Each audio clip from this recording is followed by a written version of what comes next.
کہ اس احرام اگر آپ مکہ جا رہے ہیں, کسی بھی نیت سے مکہ جا رہے ہیں, میقات سے باہر سے, جیسے کراچی سے, طائف سے, مدینہ سے, تو اسلام کا حکم یہ ہے کہ آپ میقات بغیر احرام کے کراس نہیں کر سکتے. تو وہ ایک الگ چیز ہے. وہ کیا ہے؟ اس کا عمرے سے تعلق نہیں ہے, بلکہ اس کا اس سے تعلق ہے کہ آپ نے عمرے کی نیت کر کے میقات میں احرام باندھا کیوں نہیں, آپ نے عمرہ کیا کیوں نہیں. تو عمرہ نہ کرنے کی وجہ سے آپ پہ دم واجب ہوتا ہے.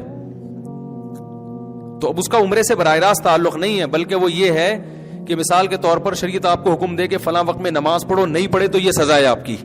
تو اب جو بھی باہر سے آ رہا ہوتا ہے مکہ یا بیت اللہ, مکہ جا رہا ہے کسی بھی کام سے, تو اسلام اس پر لازم کرتا ہے کہ آپ چونکہ مکہ اللہ کا شہر ہے, آپ اس پہ جا رہے ہو اور آپ ہو بھی مسلمان, تو یہ جو اللہ کی باؤنڈری ہے نا جس کو میقات کہا جاتا ہے, تو پہلے آپ نے جا کے عمرہ کرنا ہے اور احرام آپ کا شروع ہوگا میقات سے پہلے. یہ اگر آپ نے کراس کیا میقات تو بعد میں احرام تو مان لیا جائے گا, لیکن دم آپ پر واجب ہوگا کہ آپ نے کیوں یہ بغیر احرام کے کراس کیا.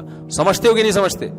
اور جب حرم میں پہنچ گئے آپ, پھر دوبارہ عمرہ کرنا ہے, تو پھر احرام باندھنے کے لیے ضروری ہے کہ کم سے کم مسجد عائشہ تک جائے. وہ افضل تو یہی ہے کہ پھر میقات سے باہر جائے, لیکن مسجد عائشہ سے کر لے گا تو بھی اس میں اختلاف ہے علماء کا. ہماری جو رائے ہے وہ اس کے مطابق ہم جواب دے رہے ہیں. تو خلاصہ میں جلدی سے سمیٹتا ہوں, عمرہ نام ہے بیت اللہ کے طواف کا, شرط کیا ہے کہ احرام کی حالت ہو, اور سعی جو ہے نا وہ عمرے کا رکن نہیں ہے, عمرے کے واجبات میں سے ہے.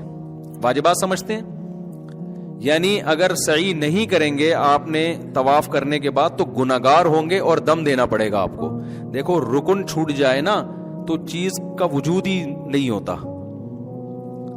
کرتے ہیں سجدہ کرتے ہیں, یہ ارکان ہے نا, رکوع چھوٹ جائے, سجدہ چھوٹ جائے تو سجدہ سہو سے نماز نہیں ہوگی, کیونکہ نماز کا رکن ہی نہیں پایا جا رہا.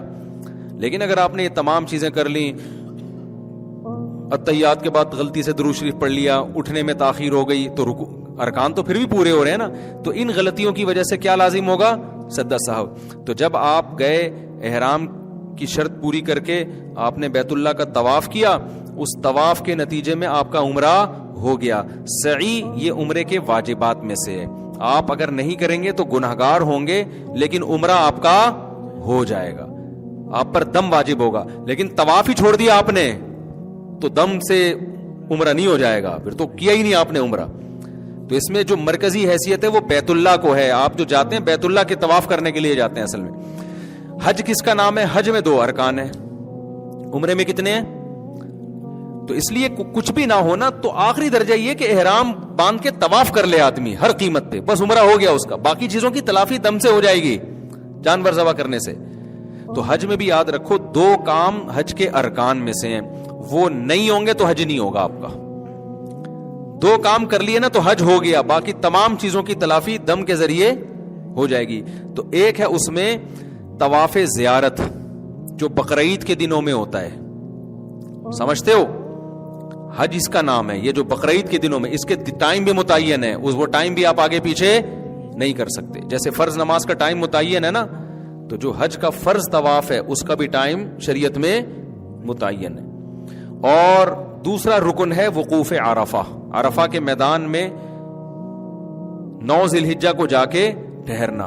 اور شرط یہ ہے کہ احرام کی حالت ہو, اور یہ احرام کی حالت میں ہونا یہ وقوف عرفہ کے لیے شرط ہے, طواف زیارت کے لیے شرط نہیں ہے. تو 9 ذی الحجہ کو جو عرفات کے میدان میں چلا گیا احرام کی حالت میں, اور وہاں تھوڑی دیر بھی اسٹے کر لیا اس نے, یہاں تک کہ ہیلی کاپٹر سے بھی گزر گیا, کسی بھی طرح اس میدان کی محاذات میں آ گیا, اور پھر بقرعید والے دن اس نے 7 چکر بیت اللہ کے گرد لگا لیے, تو اس کا حج کیا ہو گیا؟ کمپلیٹ. باقی گناہ ہوگا اس کو کہ وقوف منی کیوں نہیں ہے اور سعی کیوں نہیں ہے, تو ان گناہ بھی ہوگا, اور اس کی تلافی کے لیے رمی کیوں نہیں کی اس نے. تو یہ ساری چیزیں کی تلافی کس کے ذریعے ہو جائے گی؟ دم کے ذریعے. اس لیے خوب سمجھ لو کہ اگر حج کا آپ احرام باندھ لو نا, تو اب ہر قیمت پہ آپ نے وقوف عرفہ کرنا ہی کرنا ہے.